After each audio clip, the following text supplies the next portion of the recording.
नमस्कार, issue of the day को यो श्रृङ्खलामा तपाईलाई हार्दिक स्वागत छ। म संगम बानिया। दर्शकहरू, झन पछि झन राजनीतिक संकट गहिरिँदै गएको छ। प्रश्नावली समिति बनाएर संविधान सभा अगाडि बढे पनि मधेसवादी दल र एकीकृत नेकपा माओवादी लगायत संविधान सभाभित्र रहेका 19 दलीय मोर्चाले यो बैठकमा सहभागी भएनन् र राप्रपा नेपाल नाराबाजी गरेर बसेको छ। खास गरी संविधान निर्माणको बेला जुन प्रक्रियाहरू अगाडि बढेको छ त्यो प्रक्रियामा पनि असन्तुष्टिहरू उत्तिकै बढेको छ। यस बेलामा कसरी संविधान निर्माण सम्भव होला, कसरी संविधान निर्माणको प्रक्रिया अब सार्थक मोडमा पुग्ला, अर्थात् संविधान सभाको प्रश्नावली समितिले अब 5 दिन थपिएको 5 दिनभित्र के कार्य सम्पन्न गर्ला, यो विषयमा आज हामी इश्यू अफ द डेमा छलफल गर्नेछौँ। र यति बेला हाम्रो स्टुडियोमा यस विषयमा छलफल गर्नका लागि नेकपा एमालेका सभासद डाक्टर राजन भट्टराई, त्यसै गरी राप्रपा नेपालका प्रमुख सचेतक दिलनाथ गिरी हुनुहुन्छ। हामी उहाँलाई स्वागत गर्छौँ। स्वागत छ तपाईँहरूलाई। प्रश्नावली समिति बनाएर अगाडि बढ्नुभयो, तर राजनीतिक सङ्कट झनपछि झन गइरहेछ। राप्रपा नेपालको नाराबाजीका बीच आज 5 दिन म्याद थपिएको छ। प्रश्नावली समितिले काम चाहिँ कहाँ पुर्याएको छ अहिलेसम्म? प्रश्नावली समितिले अहिलेसम्म करिब हामीलाई दिएको जिम्मेवारीको 80% भन्दा बढीको काम पुरा गरिसकेको छ। अब खाली एउटै विषयको प्रश्न, जसमा सबैभन्दा धेरै प्रश्न बनाउनु पर्ने छ संघीयताको विषय, त्यो विषयको प्रश्न बनाउनु मात्रै बाँकी छ। अरू विषयको प्रश्नका ड्राफ्टहरू लगभग तयार भइसकेका छन्। कतिवटा प्रश्नहरू बने अहिलेसम्म र अब कतिवटा बन्ने जस्तो लक्षण देखा परेको छ अहिलेसम्मको स्थितिले?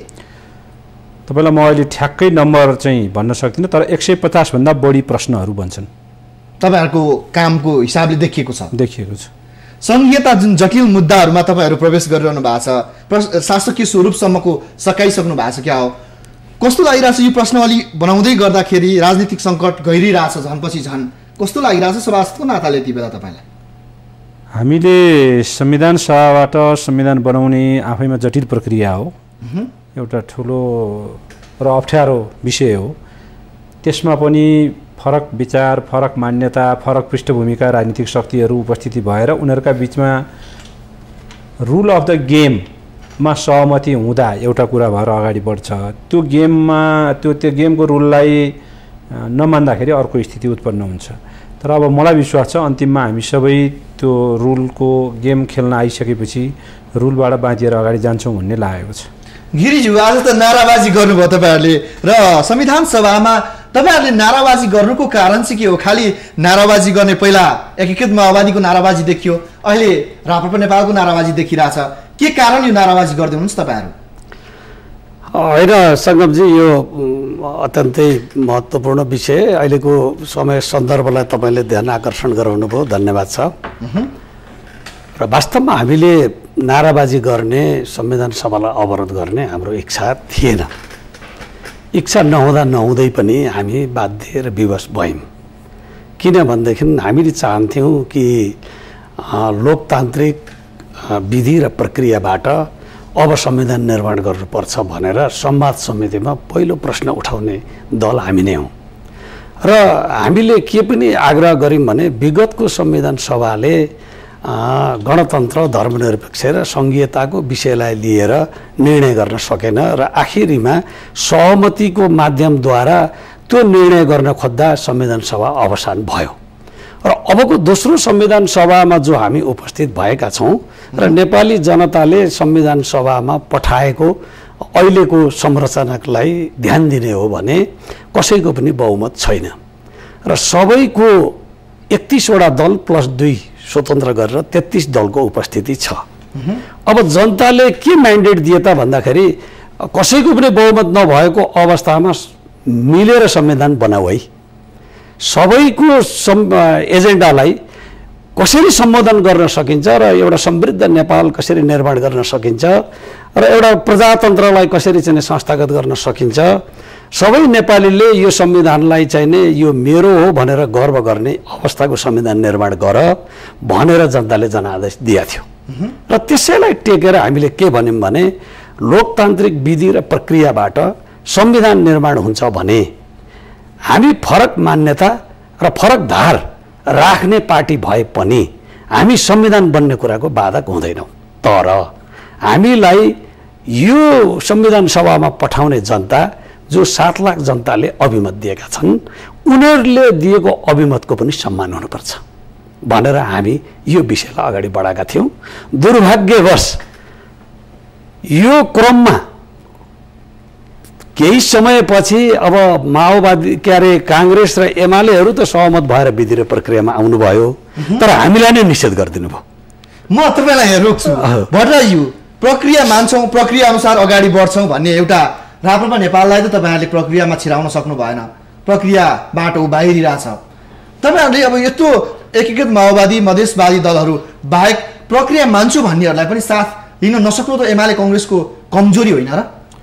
यसमा अलिकति यो पृष्ठभूमिमा जानु जरुरी हुन्छ। तपाईँको प्रश्नको जवाफ दिने क्रममा हामी यो संविधान सभा दोस्रो संविधान सभाको निर्वाचन सम्पन्न गरेर आइसकेपछि हामीले एउटा नियमावली बनायौँ संविधान सभा अब कसरी अगाडि बढ्ने भनेर।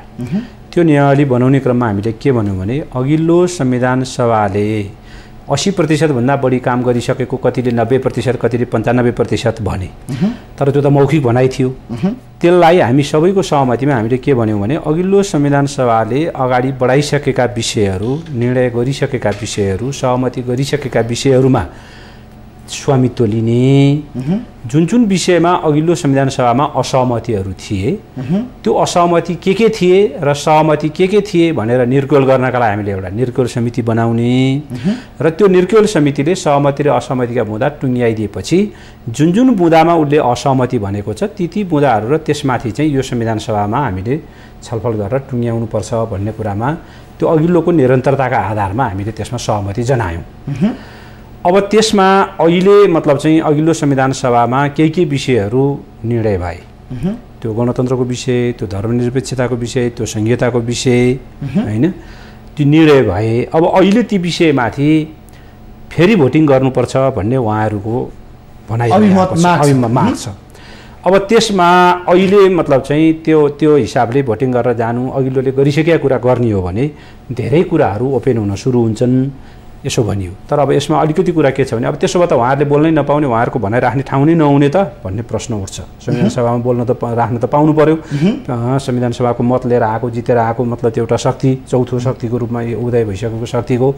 त्यसमा प्रक्रियागत रूपमा चाहिँ के भनियो भने खास गरी अहिले प्रश्नावली बनाउने क्रममा उहाँ स्वयं त्यो प्रश्नावली समितिको सदस्य हो, अहिले पछि उहाँले बहिष्कार गरेर हिँड्नुभएको। के भनियो भने ठिक छ प्रश्नावलीकै रूपमा भोटिङ गराएर यो हुन्छ कि हुन्न भन्ने स्थितिमा चाहिँ अहिले जान सकिँदैन। तर उहाँहरूको फरक मत छ यसमा।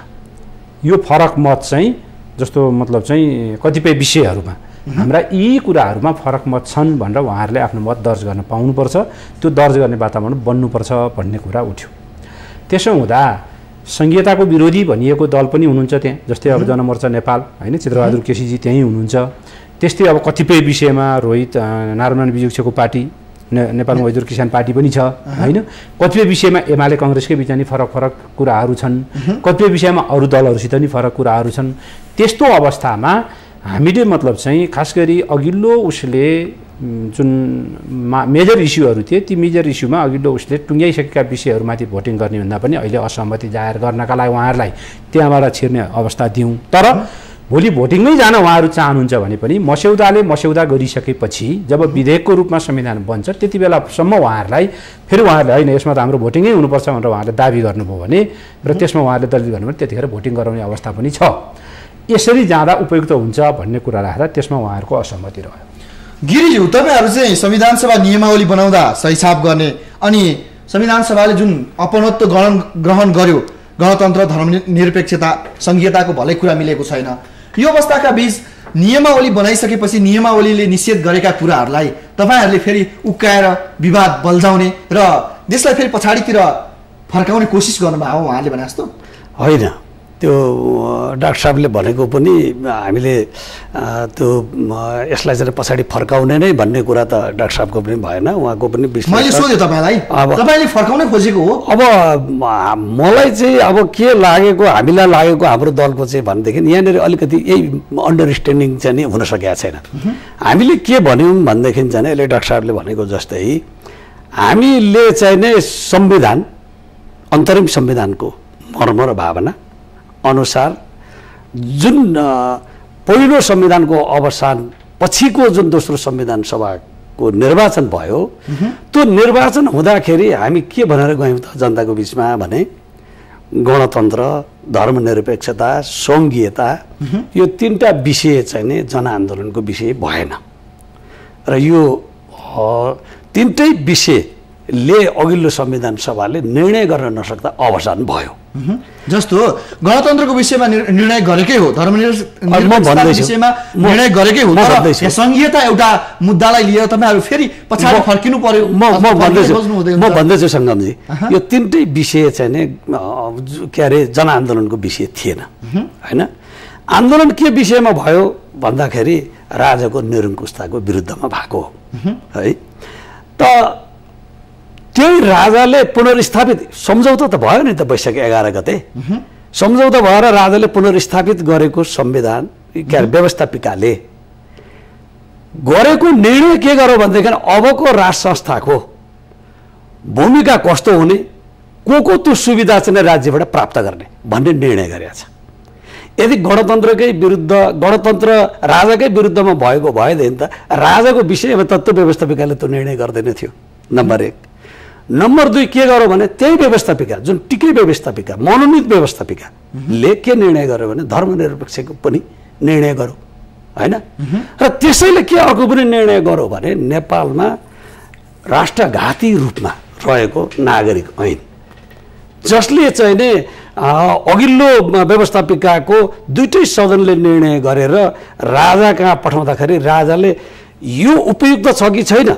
यो विधेयक यो नागरिकता ऐन भनेर सर्वोच्च अदालतसँग राय सल्लाह लिन पठाइबक्सेको थियो सर्वोच्चले के भन्यो भने यो राष्ट्रघाती हुन्छ है यो गर्नु हुँदैन भनेपछि त्यो थन्किएर बसेको त्यो विधेयक जनतालाई एकपटक सूचना पनि नदिइकन र आन्दोलनको विषय पनि नभएको विषय 40औं लाख विदेशीहरूले नागरिकता पाउने व्यवस्था भयो त्यसले गर्दाखेरि चाहिँ नि यो षड्यन्त्रबाट विदेशीको ग्रान्ड डिजाइनमा जुन ढङ्गबाट आन्दोलनको विषयवस्तु नभएको कुराहरू स्थापित गर्ने कोसिस भयो यो गलत हो अब यो बिन्दुमा हो कि तपाईँ प्रश्नावली समितिको एकजना सदस्य तपाईँ प्रश्नावली समितिमा तपाईँले आफ्नो कुराहरू पनि उठाउनु भयो होला प्रश्नावली समितिमा भएको चाहिँ के थियो अथवा तपाईँ किन बाहिरिनु पर्यो थियो यो मुद्दाहरू तपाईँले जुन डिस्क्राइब गरिरहनु भएको छ भनिरहनु भएको छ तपाईँको कोर कुरा चाहिँ के भएको थियो प्रश्नावली समितिमा पुगेर अहिले जसरी डाक्टर साहबले भन्नुभयो म त्यो समितिको सदस्य हो प्रश्नावली समितिको सदस्य म पनि हो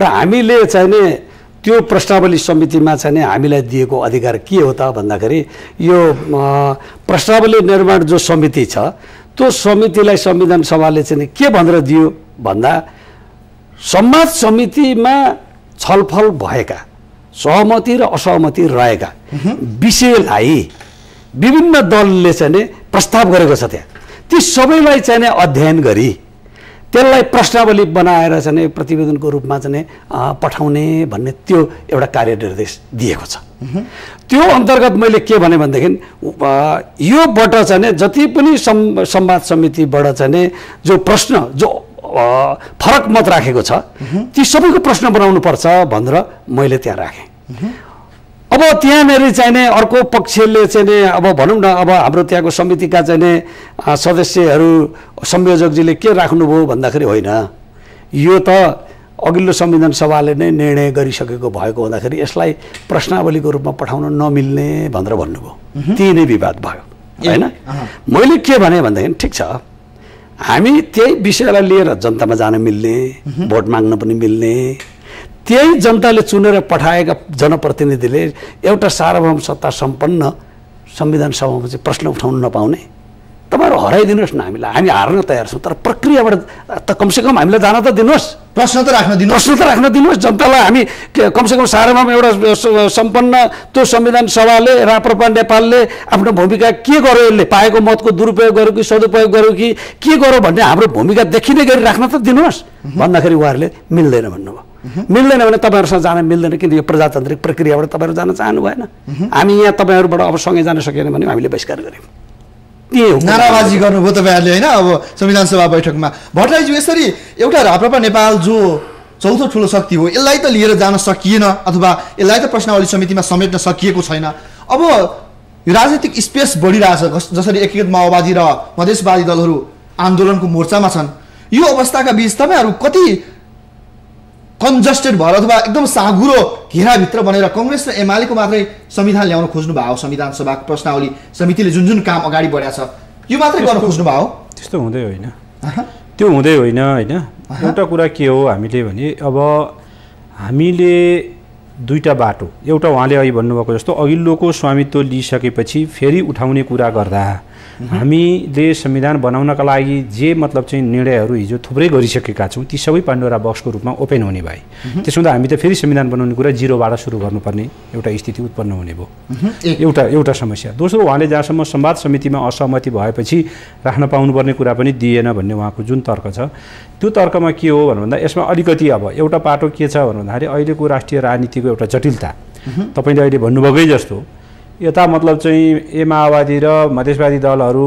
47 सालको संविधान फर्काउन लागि परे एमाले र कङ्ग्रेस भनेर आरोपित लगाइरहने उहाँहरू मतलब चाहिँ 47 सालकै मुरहरूले त्यही खालको संविधान होइन संवैधानिक राजतन्त्र भएको धर्मनिरपेक्ष घोषणा नगरिएको संघीयता पनि नभएको संविधान बनाउने कुराको हाम्रो एजेन्डालाई इन्ट्री गर्न दिएन भन्ने उहाँहरूको माग यसको चेपुवामा अहिले संविधान सभा नेपाली कङ्ग्रेस एमालेका मतलब चाहिँ हामी सभासदहरू परेका छौँ यो यथार्थ हो अब स्थिति के हो भनेर भन्दाखेरि उहाँहरूको भनाइ राख्नै नपाइने भन्ने ढङ्गले जानु हुँदैन भन्ने नै हो हाम्रो पनि होइन जस्तो अहिले हामीले संवाद समितिमा उहाँहरूको भनाइ भेन्टिलेट हुने एउटा ठाउँ दिनुपर्छ के प्रश्नावली समितिमा त्यसपछि त्यो मस्यौदामा गएर मस्यौदाबाट विधेयकको रूपमा आइसकेपछि उहाँहरूले त्यसको फरक मत राख्न पाउनुपर्छ त्यो मतमा भोलि भोटिङमै पनि जान पर्ने स्थिति हुनसक्छ किनभने विधेयकमाथि उहाँहरूले फरक मत राख्ने अब त्यसमा एउटा सङ्ख्याको कुरो छ होइन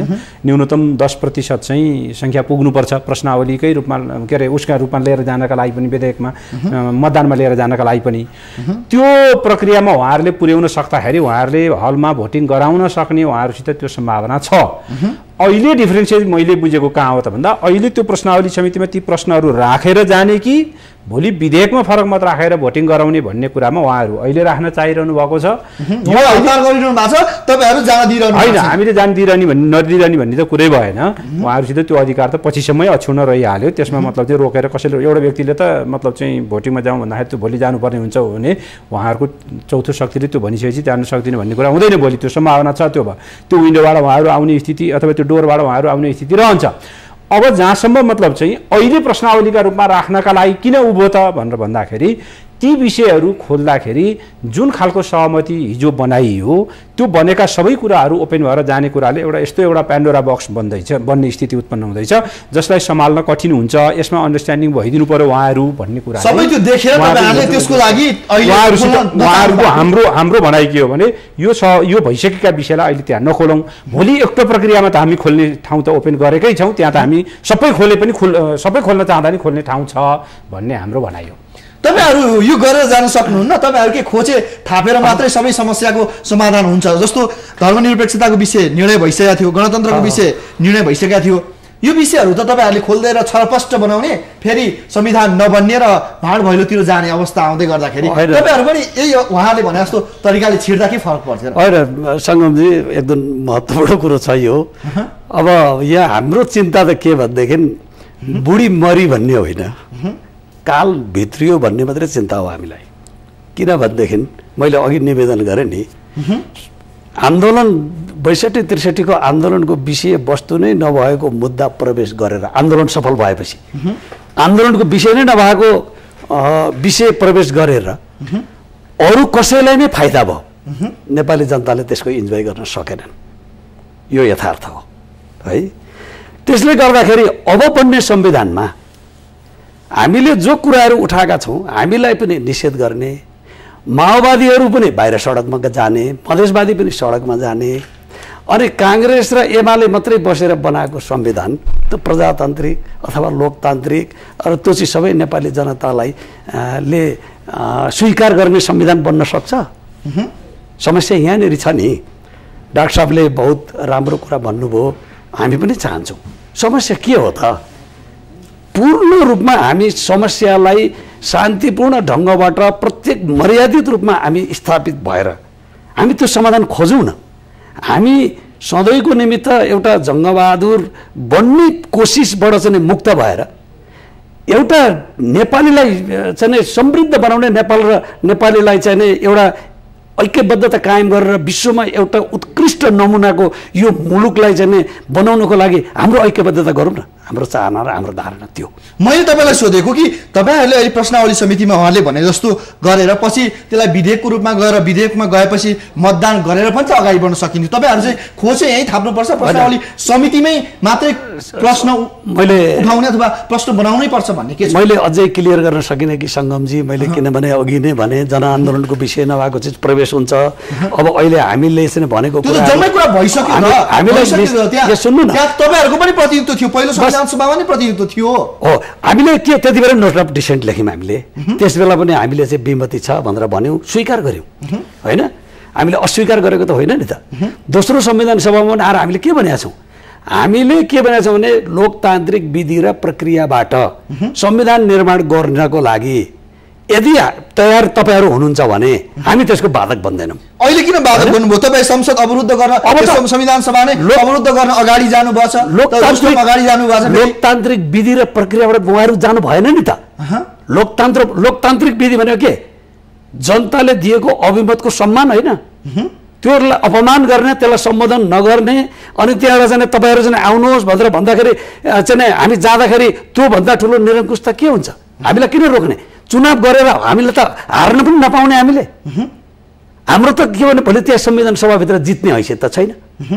हामी चुनावको प्रक्रियाभित्र गएर हार्न पनि नदिने, उहाँहरूलाई के त्यत्रो ठुलो समस्या छ? आकाश त झर्दैन। एउटा प्रजातन्त्रले एउटा स्थापित हुन्छ भने, एक अर्कोले मिलेर जान सकिन्छ भने, भोलिको हामीले बनाएको संविधानले पनि सबैलाई एक ठाउँमा जुटाउने किसिमको सन्देश हामीले दिने हो भने त्यो प्रक्रियाबाट जाँदाखेरि आपत्ति के भयो? हामीले त मान्छौँ भनेकै छ त। यदि यो पनि होइन भने हामीले फेरि के एउटा आग्रह गरेका छौँ भने यो तीनटा विषयलाई हामीले निर्णय दिन सकेनौँ। यो अनिर्णयको बन्दी बनाएर मुलुकले जहिलेसुकै पनि चाहिँ यो सङ्क्रमण कालको स्थितिमा राख्नु हुँदैन।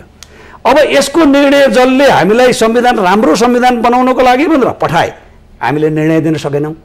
जुन जुन विषयमा निर्णय दिन सकेनौँ त्यो विषय जनमत सङ्ग्रह गरौँ र जनताको निर्णयबाट चाहिँ भएको कुरा हामी स्वीकार गर्न तयार छौँ भने प्रजातन्त्रवादी शक्ति किन तयार नभएको?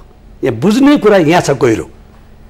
प्रजातन्त्रको पट्टि प्रतिबद्ध पनि छौँ भन्ने, प्रजातन्त्रको प्रक्रियामा जनताको बिचमा जान पनि छेकबार गर्ने र डराउने, यो के हो?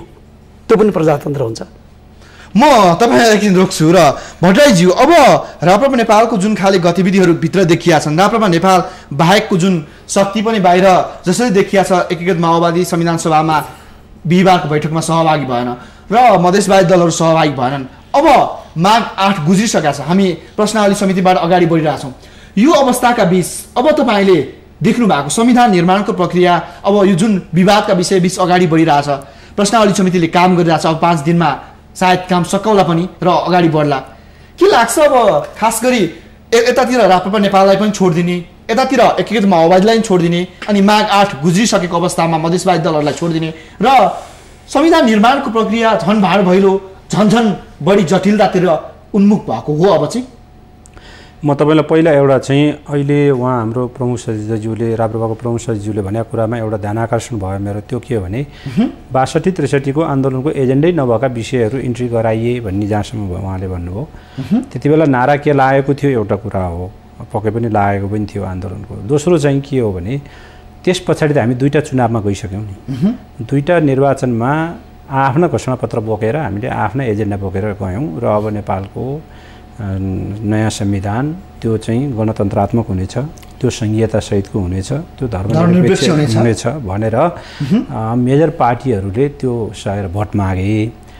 उहाँहरूको दलले त्योभन्दा पृथक ढङ्गको भोट मागेर जनताले 2 पटक फैसला दिइसकेका विषय हो। त्यसो भएको हुनाले मलाई के लाग्छ भने त्यो हुँदैन, पछाडि फर्किनु जरुरी छैन, अब त्यो विषय नै थिएन भन्ने विषय चाहिँ त्यो उपयुक्त हुँदैन होला जस्तो लाग्छ मलाई। अब जहाँसम्म तपाईँले अहिले भन्नुको विषय हो, जटिल छ, जटिलता छ, जटिलताको बिचबाटै हामी अगाडि जानुपर्ने अवस्था पनि छ र अब हामी यो दोस्रो संविधान सभालाई असफल बनाउन दिनु हुँदैन भन्ने हाम्रो मान्यता हो।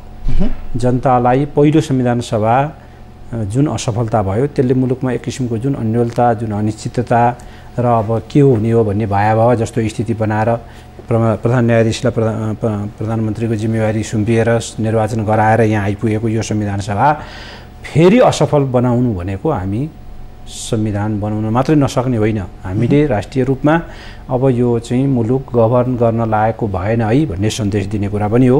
र त्यो सन्देश अन्तर्राष्ट्रिय रूपमा पनि जुन अन्तर्राष्ट्रिय जगत नजिकबाट हामीलाई निहालिरहेको छ कि अब नेपाल वास्तवमा अस्थिरतातर्फ उन्मुख भयो भन्ने उनीहरूलाई सन्देश दिने कुरा पनि भयो। र तपाईँ हामीलाई थाहा छ अहिलेको संसारको कुनै कुराको कुनै एउटा मुलुक असफलतातिर गयो भने त्यसको असर संसारका मतलब चाहिँ नजिकका मुलुकहरूलाई मात्रै होइन टाढाका मुलुकहरूलाई पनि पर्ने गर्छ। उदाहरण हाम्रै दक्षिण एसियामा छ।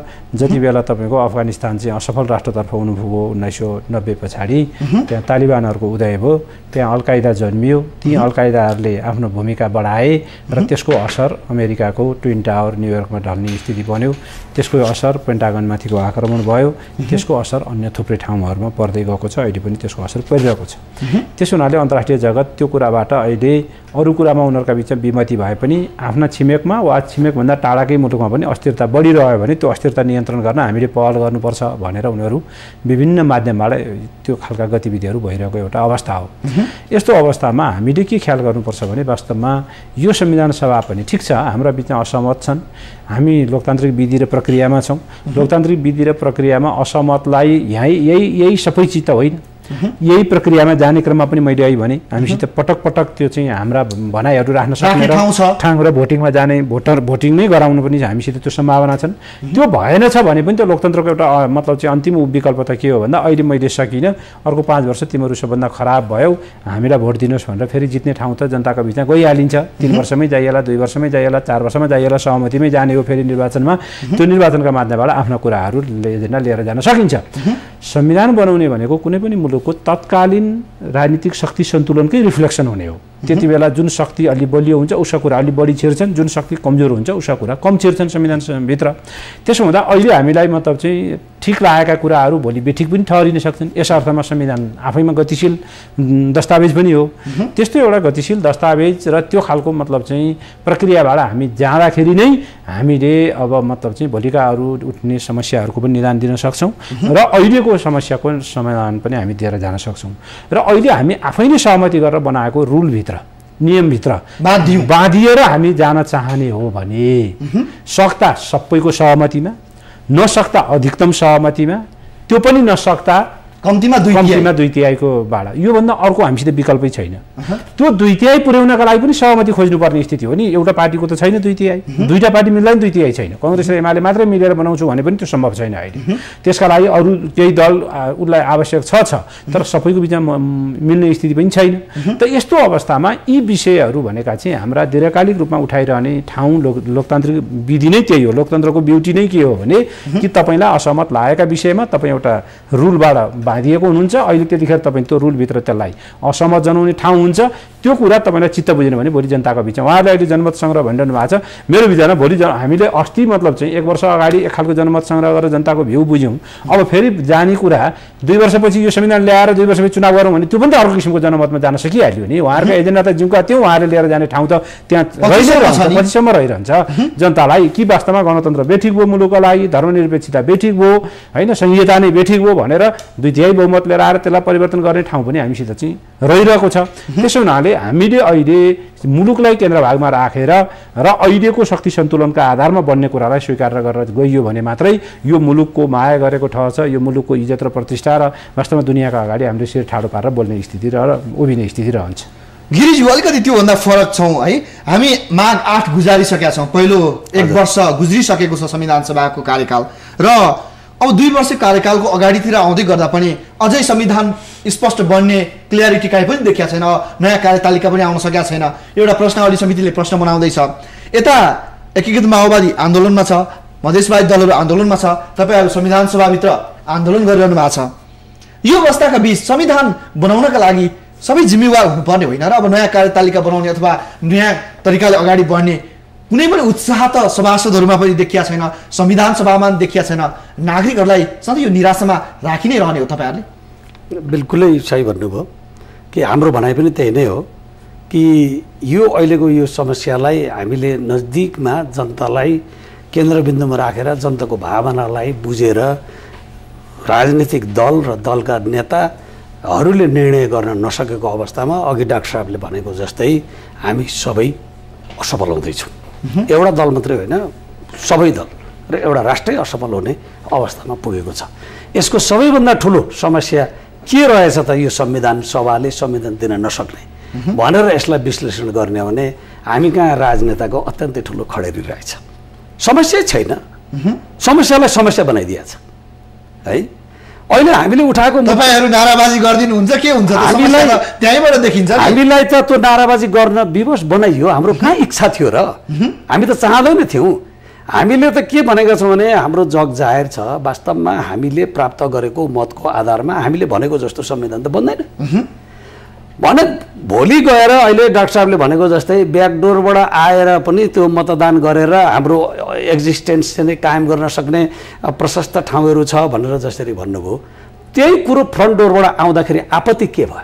हामी यो अगाडितिर गइरहेछौँ हैन। मैले तपाईलाई सोधेको प्रश्न कि माघ 8 गुज्रिसकेको छ, तपाईहरुलाई पनि एउटा प्रतिबद्धता तपाईहरुले माघ 8 भित्र गर्नु भएको थियो, त्यो पनि टरिसकेको छ र नयाँ कार्यतालिका बन्न सकेको छैन। तपाईहरु नाराबाजी गरिरहनु भएको छ, कोही संविधान सभा भित्र प्रवेश गरेका छैनन्। यो अवस्थाका बीच तपाईहरुको पनि दायित्व हुनुपर्ने हो नि त। अब त मुलुकलाई कति जेलसम्म संक्रमणमा राख्ने एउटा सभासद भएको नैतिक हिसाबले पनि दुख्नुपर्ने हो त मुलुक। हो त, हामीलाई त अत्यन्तै दुःखरै भनेको हो त। यो दुखाउने काम किन गरेको भनेर त हामी प्रश्न गरिरहेकै छौँ त। कमसेकम समस्या समाधान गरौँ, यो संविधान सभाले संविधान निर्माण गरौँ भनेर त हामी अघि मैले निवेदन गरेँ नि। हामी सबभन्दा पहिलो दलै हो यो प्रजातान्त्रिक एउटा प्रक्रियाबाट, विधि र प्रक्रियाबाट चाहिँ संविधान निर्माण गरौँ भनेर भन्दाखेरि त्यसमा विभिन्न प्रकारबाट चाहिने एउटा शब्द जालबाट त्यहाँ भुलभुलैया गर्ने प्रयास भयो। त्यो नगरिकन सफेद रूपमा आउन, संविधान बनाऊँ न। अहिले बाहिर जो मधेसवादी माओवादीहरू जानुभएको छ, उहाँहरूलाई पनि भित्रै ल्याएर बसेर छलफल गरेर चाहिँ यो केही लेनदेन, उहाँहरू भन्नुहुन्छ हाम्रो सबै कुरो सिद्धिएको छ, 2 घन्टामा सकिन्छ संविधान बन्छ भनेर भन्नुभएको छ। नबनेको किन त भन्दा त्यस भित्रको रहस्यलाई विश्लेषण गर्ने हो भने संविधान सभाले संविधान निर्माण गर्न नसके त होइन रहेछ। संविधान निर्माण भइसकेपछिको अवस्थामा के भूमिका हुने हो भनेर चाहिँ अन्य दलहरूले आफ्नो भूमिकाको एस्युरेन्स खोजेको छ, सुनिश्चितता खोजेको छ। त्यो नदिएको अवस्थाले गर्दाखेरि अहिले भाँडिएको जस्तो त देखियो नि त। त्यसले गर्दाखेरि अघि मैले भने एउटा राजनेताको अभाव रहेछ, खडेरी परेछ हाम्रो मुलुकमा। यति साह्रो यसरी अनिर्णयको बन्दी बन्नु हुँदैन थियो। त्यसो हुँदाखेरि अब हामीले के गर्नु पर्यो भने जो ठुला दलहरू हुनुहुन्छ, नेपाली काङ्ग्रेस, नेकपा एमाले, उहाँहरू ठुलो दल भएको नाताले उहाँहरूको नेतृत्व उदार हुनु पर्यो। उहाँहरूले चाहिँ व्यापक सबैलाई समेट्ने किसिमको र यो संविधान सभाबाट संविधान ल्याउनको लागि उहाँहरू कमसेकम मण्डलाको भूमिका त खेलिदिनु पर्यो। मण्डलालाई सबैले चाहिँ अहिलेको सन्दर्भमा चाहिँ सबैले प्रशंसा गर्छन्। सबैले मण्डलाको विषयमा चाहिँ मान्छेको कस्तो किसिमको छ भने वास्तवमा प्रजातन्त्रको एउटा नमुनाको रूपमा उसलाई चाहिँ मान्छेले विश्लेषण गरे आउँछ भने मण्डला हुनको निमित्त, भाषण गर्नको निमित्त होइन नि, मण्डला त चरित्रले नै प्रमाणित गरेको छ भने चरित्र देखिनु पर्यो तपाईको पर्यो नि। म भट्टराईजीलाई सोध्छु, खास गरी माघ 8 गुज्रिसकेको अवस्थामा अझै पनि आरोप प्रत्यारोप जारी छ। कोही संविधान सभाभित्र नाराबाजी गरिरहेछन्, कोही संविधान सभाबाट आज बैठकमा सहभागी भएनन्। अब तपाईँ भनिदिनुहोस्, तपाईँ प्रश्नावली समितिमा हुनुहुन्छ, तपाईँहरूको रोड म्याप चाहिँ के हो? अब कहिलेसम्म देशले संविधान पाइसक्छ? तपाईँहरू प्रश्नावली समिति बनाएर अगाडि बढिरहनु भएको छ, यो देशले संविधान चाहिँ कहिलेसम्म पाइसक्छ भट्टराईजी? यो देशले संविधान छिटोभन्दा छिटो ल्याउनुपर्छ भन्ने मान्यताकै आधारमा हामी अगाडि बढ्दाखेरि अहिले वास्तवमा विवादहरू बढी बाहिर आएका छन्। यो प्रक्रिया रोकिएर बसेका थियो भने विवादहरू बाहिर आउँदैन थिए। प्रक्रिया अगाडि बढेकै कारणले गर्दाखेरि विवादहरू पनि आए। प्रक्रियामा सामेलै हुन नचाहने, प्रक्रिया आफैले बनाएको रुललाई मानेर अगाडि जानै नचाहने, संविधान सभाभित्रै बस्न पो नचाहेको हो कि खालको एउटा स्थिति देखा पर्दै गएको छ केही शक्तिहरूको। अब त्यसको बारेमा त के भन्न सकियो र? किनभने तपाईँ हामीले सम्बन्धित मान्छेहरूले है तपाईँले उठाएको एउटा प्रश्नकै उसमा जाउँ, तपाईँले निर्वाचन गर्दा जनतालाई के प्रतिबद्धता दिनुभएको छ, त्यो प्रतिबद्धता सम्झिनु पर्यो सबैले। मैले दिएको प्रतिबद्धता यो थियो र त्यसअनुसार मैले भूमिका निर्वाह गरेको छु कि छैन भनेर मम गर्ने बाहेक अर्को विकल्प छैन। जनताले मलाई जुन ठाउँ दिएका हुन् त्यो ठाउँ अनुसारको मेरो भूमिका खेल्ने हो संविधान सभामा। मलाई जनताले एउटा साइजमा ठाउँ दिएका छन्, एउटा साइजको ठाउँ दिएका छन्, तर अब म चाहिँ के खोजिरहेको छु भने त्यो साइजभन्दा त्योभन्दा म अर्को भूमिका खोजिरहेको छु भने त्यसले पार्ने समस्याले गर्दा संविधान नआउने कुरा त जनताले बुझ्नु पर्यो। जनताले पनि बुझ्छन् होला भन्ने लाग्छ मलाई। अब जहाँसम्म तपाईँले संविधान कहिले आउँछ म अहिले तिथिमिति त भन्ने स्थितिमा छैन, तपाईँले देखिरहनु भएको छ, धेरै अप्ठ्यारा कुरा ठाउँहरू छन्। तर यो संविधान सभाले संविधान दिएर छोड्छ, यति चाहिँ मेरो पनि विश्वास हो। तपाईँ भन्नुहुन्छ कि माघ 8मा दिन्छु भन्नुभयो, तपाईँहरूको दलले भन्यो फर्स्ट माघ 8 टर्यो। अब अहिले कुरा छ गणतन्त्र दिवस हैन, जेठ 15 गते सेरोफेरोमा त्यो पनि टर्ला। यो फेरि यो 4 वर्ष कार्यकाल चाहिँ संविधान निर्माणकै लागि फेरि खेर फाल्ने हो, तपाईँहरूको प्रतिबद्धता तुहाउँदै जाने हो। कुनै हालतमा त्यसो गरिनु हुँदैन। माघ 8मै दिनु पर्थ्यो। माघ 8मै दिनका लागि हाम्रो प्रतिबद्धता हो, हामीले बोलेका हौँ। त्यो हामीले अब कति कमजोरी हाम्रो रह्यो मलाई लाग्छ जनताले पक्कै मूल्याङ्कन गरेका छन्। किनभने हामी माघ 8मै ल्याउनका लागि प्रयत्न गर्दाखेरि नै धेरै कुराहरू तलबितल हुन खोजेको छ हैन। माघ 8मा कसका कारणले आएन भन्ने कुरा पनि जनताले बुझ्या हुनुपर्छ र तपाईँहरू जतिको मतलब सञ्चार माध्यमहरूका काम गर्ने साथीहरूले सुसूचित गराइदिनु पनि भयो होला भन्ने हाम्रो अपेक्षा हो। अब जहाँसम्म अर्को मिति अफिसियली नतोक्या हुनाले तपाईँले अहिले जुन अनुमानित एउटा मिति राख्नुभयो गणतन्त्र दिवस जेठ 15मा ल्याउने कि भन्ने एउटा छलफलमा भइरहेको एउटा डेट त्यो पनि हो हैन। तर अब अहिले कार्यतालिका नै नआइकन मैले तपाईँको अगाडि मतलब चाहिँ हामी जेठ 15 गते संविधान ल्याउँछौँ भनेर तोकिएको मितिमा सबैले सहमतिमा सर्वस्वीकार्य मितिमा त हामीले तय गरेर त ल्याउन सकेनौँ। अब अहिले मैले यहाँ बसेर मतलब चाहिँ जेठ 15मा आउँछ भन्दा न जनताले पत्याउने स्थिति हुन्छ न तपाईँले पत्याउने स्थिति हुन्छ। तर संविधान कुनै पनि हालतमा छिटोभन्दा छिटो ल्याइनुपर्छ र त्यो सक्दा सबैको सहमतिमा नसक्दा अधिकतम सहमतिमा पनि संविधान ल्याउने कुरालाई रोकिनु हुँदैन भनेरै हामी यो प्रक्रियामा आरम्भ गरेका हौँ धेरैजनाको असहयोगका बावजुद। गिरिज्यू, अब तपाईँहरूले 1 वर्षको भत्ता त खाइसक्नु भएको छ, भत्ताहरू तलबहरू सुविधाहरू लिइरहने र 4 वर्ष कार्यकालमा पहिलो संविधान सभाले जसरी भत्ताको नाममा करोडौँ खर्च भयो, संविधान निर्माणका नाममा एनजिओ आइएनजिओहरूले करोडौँ खर्च गरे र आज पनि मुख्य विषय त्यही विषयमा चुरोमा अल्झिरहने यो अवस्थाका बीच तपाईँहरू पनि अलि गम्भीरताका साथ तपाईँहरू सभासदहरू तपाईँहरू आफ्नो ठाउँबाट पनि गम्भीर नहुँदा संविधान निर्माणको प्रक्रिया वास्तवमै जटिल मोडमा पुग्ने 1 वर्ष टुङ्गियो, 3 वर्ष अब बाँकी छ, 3 वर्षको बिचमा पनि संविधानकै निम्ति झगडा गरेर बस्ने हो त? अब होइन हो चाहिँ के त हो, मैले भने मिलेर अब सबै दलका चाहिँ संविधान सभाका दलका को बिचको चाहिँ मेलमिलापबाट संविधान आएन भने कसैले स्वागत गर्ने र कसैले जलाउने संविधान निर्माण गर्नु हुँदैन भन्ने पक्षमा हाम्रो धारणा हो। त्यसको एउटै मिल्नुहुन्न, कसरी त्यो सम्भव हुन सक्छ? किन मिल्दैनौँ? हामीले त बार बार भनेका छौँ उहाँहरू प्रक्रियामा जानै दिनुहुन्न हामीलाई। प्रक्रियाबाट हराउँदाखेरि हामी मान्छौँ भनेकै छ नि होइन। अर्को थरी प्रक्रियामा जाँदाखेरि मान्छ कि मान्दैन उहाँहरूको बिचमा अहिलेसम्म त्यो खुलस्त हुन सकेन। काङ्ग्रेस एमाले र माओवादी मधेसवादीको बिचमा चाहिँ नि हामीले भनेको जस्तो अवस्थामा पनि उहाँहरू आउन सक्नु भएको छैन। संविधान बनोस् विधि र प्रक्रियाको आधारमा हामी पनि समर्थन गर्छौँ भनेर त भन्न सक्नु भएन नि उहाँहरूले त। तर हामीले त भन्यौँ नि भने हामीले भन्दा प्रजातन्त्रको प्रक्रिया विधिलाई मान्ने चाहिँ अर्गेलो यति हाम्रो भनाइ अनुसार चाहिँ काम हुन्छ भने त्यो संविधान हुन्छ, होइन भने त्यो संविधान मान्दिनँ भन्ने चाहिँ प्रजातान्त्रिक यो पनि सम्भव हुन्छ। मैले एउटै कुरो बढी राजनीतिकरण सबभन्दा बढी आफ्नो एजेन्डाको सबैलाई सवाल छ। यतिखेर तपाईँ आफ्नो साइजमा बस्नु 7 लाखको मत ल्याउनु भएको छ भने तपाईँलाई साइजमा राख्दा के फरक पर्छ? होइन त्यही साइजमै राख्नलाई त प्रक्रिया हो नि त। हामीलाई हिजो जुन प्रक्रियाबाट जनताको बिचमा जाने एउटा प्रक्रिया बन्यो, संविधानले दियो, विधिले दियो, ऐन कानुन नियमले दियो, हाम्रो मेनिफेस्टो बनायौँ, हामीले घोषणापत्रमा डिक्लेयर गऱ्यौँ, जनताको बिचमा गयौँ, भोट माग्यौँ, त्यो प्रक्रिया हो नि विधि। त्यो विधिबाट जो हामी आयौँ, आएर पनि हाम्रो हैसियत जे छ त्यसको पनि निर्णय गर्दाखेरि विधि र प्रक्रियाबाट हुने निर्णयलाई हामी मान्छौँ भन्दाखेरि हामीलाई किन रोक्ने? त्यो प्रजातान्त्रिक हुन्छ भन्ने हाम्रो सवाल यही नै हो। नम्बर 2, अहिलेको मूल समस्या भनेको चाहिँ नि एउटा सङ्ख्याको हिसाब किताबको दम्ब नराखौँ न भन्ने हाम्रो आग्रह हो होइन। विगतको चाहिँ हाम्रो कमी कमजोरीलाई पनि मध्यनजर राखौँ। विगतमा यही संविधान सभा अवसान भएको छ हाम्रा कारणले, हामी सबैले त्यसको जिम्मेवारी लिनुपर्छ। त्योभन्दा अगाडिको कुरा भन्नुहुन्छ भने पञ्चायतको विषयमा चाहिँ नि एउटा म तपाईँलाई उदाहरण दिन्छु। 2036 सालमा जनमत सङ्ग्रह भयो। जनमत सङ्ग्रहपछि बिपीले के भन्नुभयो भने 38 सालको निर्वाचनको क्रममा तपाईँहरू दुईटा कुरा हामीलाई गरिदिनुहोस्, हामी चुनावमा भाग लिन्छौँ भन्नुभएको थियो। के भन्नुभयो त भन्दाखेरि एउटा यो वर्गीय सङ्गठनको सदस्यता लिएर बन्द गरिदिनुहोस्, खारिज गर्नुहोस्, दोस्रो एउटै चुनाव चिन्हबाट हामीलाई चुनाव लड्ने अवसर दिनुहोस्, हामी भाग लिन्छौँ पञ्चायतमा भनेको थियो। पञ्चायतका त्यति बेर शीर्षस्थ मानिसहरूको दम्बको कारणले गर्दा उहाँहरूले भाग लिनबाट वञ्चित गरियो है।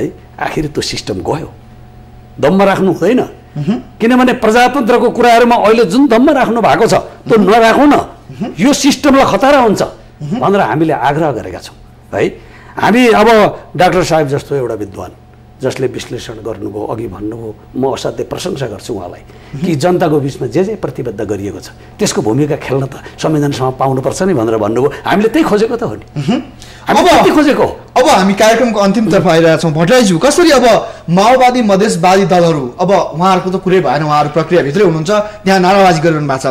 प्रक्रिया छोडेर अवरुद्ध भएको यो वार्ता प्रक्रिया र मधेसवादी र माओवादीहरू अब संविधान सभामा आउने र सहमति हुने सम्भावना अथवा प्रक्रियामा समर्थन गर्ने सम्भावना छ कि छैन, अथवा उनीहरूलाई बाइकटै गरेर उनीहरूलाई निषेधै गरेर अब कङ्ग्रेस एमाले अगाडि बढ्छ?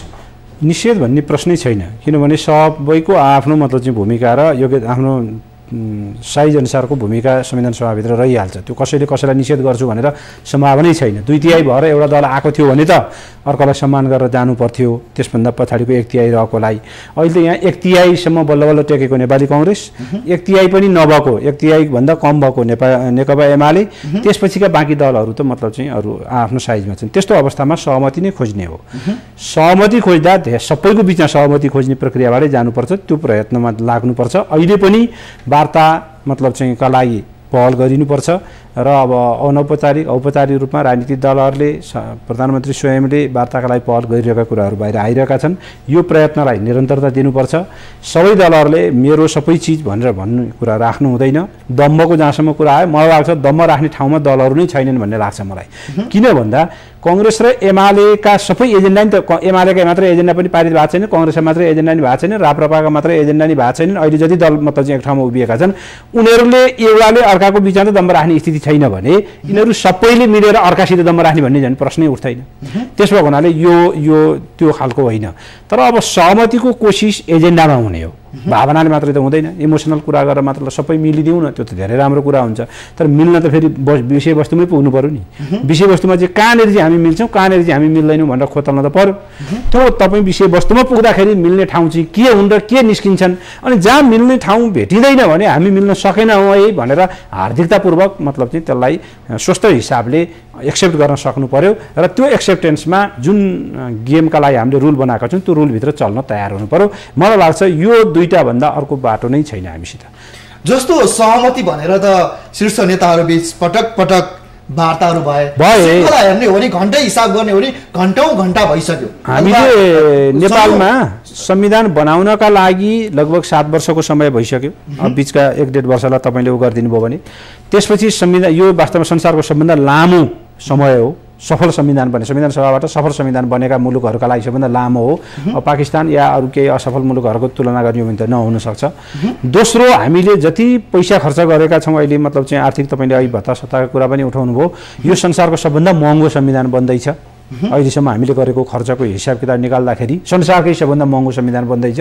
जति इस्युमा हामीले डिबेट र छलफल चलाइरहेका छौँ पिपुलको लेभलमा विगत 4-5 वर्षदेखि 6-7 वर्षदेखि, यो जतिको मतलब चाहिँ छलफल ओपन मतलब चाहिँ होइन र यति धेरै मिडियाहरूका बिचमा माध्यमबाट जनताका बिचमा यति धेरै दलहरू पुगेर सायदै थोरै मुलुकमा मात्रै यो खालको संविधानको विषयहरूमाथि छलफल भएका होला भनेपछि हामीले गर्नुपर्ने जति प्रक्रियाहरू यो संविधानका लागि अधिकतम गरिसकेका छौँ। न हामीसित अब त्यो पर्खने समय छ, न हामी योभन्दा बढी रिसोर्स यसका लागि खर्च गर्न सक्छौँ, न मुलुकले यसको लागि पर्खिन सक्छ। अब एउटा संविधान बनाउनका लागि मुलुकले दिनुपर्ने समय, संविधान ल्याइसकेपछि आर्थिक सामाजिक रूपान्तरणका विषयहरू, अहिले हाम्रो आर्थिक विकास र सामाजिक रूपान्तरणका विषयहरू अहिले यत्रा चाङ लाएर बसेका छन्। जनता त्यो हेरेर बसिरहेको छ। जनताको लागि त आधारभूत जनताको लागि यो संविधान के हो र? जब यो संविधानले उनीहरूको जीवनमा परिवर्तन ल्याउँदैन भने, जीवनमा परिवर्तनका लागि कुनै कुरा छुँदैन भने जनताको लागि त्यो संविधानको त कागज बराबर हो, कागजको खोस्टो भनिन्छ नि, त्यो बराबर भन्दा अर्को केही पनि हुँदैन। त्यो भने कहिले हुन्छ त भन्दा तपाईँले संविधान ल्याएर त्यसपछिको एउटा स्थिरतातर्फ मुलुकलाई दिएर जनताका बिचमा मतलब चाहिँ आर्थिक र सामाजिक कार्यक्रम लिएर जाँदा नै हुने हो। अनि यो लम्ब्याउने त कुनै पनि हिसाबले अब हुँदैन। हामीले यो हुँदैन। हामीले अन्तर्राष्ट्रिय समुदायलाई पनि पटक पटक भनेका छौँ, अब हामी संविधान ल्याएर छिटो सङ्क्रमणकाल अन्त्य गर्छौँ भनेर भनेका छौँ। त्यस हिसाबले पनि अब संविधानको बाटो अब केही महिनाभित्र हामीले संविधान जारी गरेरै मतलब चाहिँ हाम्रो मुलुकको विश्वसनीयता र इज्जतलाई माथि उठाउनुपर्छ। योभन्दा अर्को हामीसित बाटो छैन। तपाईहरु अझै विवाद गरिरहनु भएको छ। उहाँले भने जस्तो संविधानका लागि हामीले जति खर्च गरिसकेका छौँ, जति समय बर्बाद भइसकेको छ देशको, र यो अवस्थाका बीच अब सभासदहरूको हिसाबबाट सभासदहरूले गर्न सक्ने भूमिकाबाट र राप्रपा नेपालले गर्न सक्ने भूमिका के हुन सक्छ अथवा सकारात्मक सहयोग चाहिँ के हुन सक्छ? होइन, यसमा त हामीले प्रष्टै मात्रामा भनेका छौँ कि अब यो जुन ढङ्गबाट हामी अल्मलिने अवस्था हुँदैन। यो दुर्भाग्य हुन्छ मुलुकको लागि। र त्यो हामीले एउटा अगाडि बढ्नको लागि एउटा अग्रगामी एउटा चाहिँ वातावरण निर्माण गर्नको लागि त संविधान अवश्य भावी छ। संविधान नबनिकन हाम्रो मुलुकको यो सङ्क्रमणकालको अन्त्य हुँदैन। यो संविधान किन बन्न सकिराखेको छैन त? यो विषयको यो अन्तर्वस्तु समस्या अर्कै छ यहाँ।